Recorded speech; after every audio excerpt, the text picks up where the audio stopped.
Le pire cauchemar de Carmen et Angèle n'est qu'à quelques mètres de chez eux. Le bruit de milliers de terrasses autorisées par la mairie de Madrid pour compenser les pertes dues à la pandémie les empêche d'ouvrir leurs fenêtres, même pendant les chaudes nuits d'été. Nous sommes constamment sur les nerfs, parce que nous en parlons aux voisins en nous demandant si nous devons y aller, si nous devons protester, si nous devons écrire à la mairie. En d'autres termes, nous sommes constamment en veille toute la journée. Puis la nuit, j'ai toujours eu des problèmes d'insomnie, mais ces derniers temps, c'est devenu scandaleux. Et ce n'est pas le seul désagrément que rencontrent les habitants de plusieurs quartiers de la capitale. Pour moi, le problème principal est la question du stationnement, parce que j'habite par ici et je me gare par ici. Et c'est vrai que maintenant, dans ces coins-là, il y a, je ne sais pas, 150 places de parking en moins.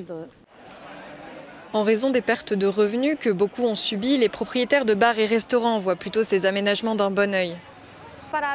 Pour ceux d'entre nous qui n'avaient pas de terrasse, garder ces terrasses temporaires jusqu'à ce que les pertes que nous avons subies soient récupérées, je pense que ce serait juste. De nombreux voisins soutiennent cette initiative et même l'idée de la maintenir pour plus longtemps, mais seulement sous condition. Il faut établir une occupation maximale des terrasses et réguler les horaires d'ouverture. Les terrasses affichent complet depuis la fin du couvre-feu en Espagne en mai dernier. À partir de ce lundi, les voisins devront peut-être supporter du bruit jusqu'à l'aube. Les lieux de vie nocturnes de Madrid resteront ouverts jusqu'à 3 h du matin. Les gens rentreront chez eux beaucoup plus tard qu'avant. À Madrid, plusieurs associations de quartier ont déjà protesté contre une situation que connaissent d'autres villes européennes comme Paris, Rome et Barcelone. Le conseil municipal insiste sur le fait qu'il travaille sur un règlement pour réduire le nombre de bars et de restaurants. Peut-être faudrait-il établir un pourcentage maximum par rue, par quartier ou par avenue. Et c'est précisément ce que les services techniques étudient actuellement.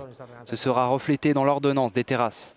Jusqu'au 31 août, les bars et les restaurants de la capitale espagnole peuvent demander l'autorisation d'installer des terrasses sur les parkings publics, à côté des trottoirs et des bâtiments.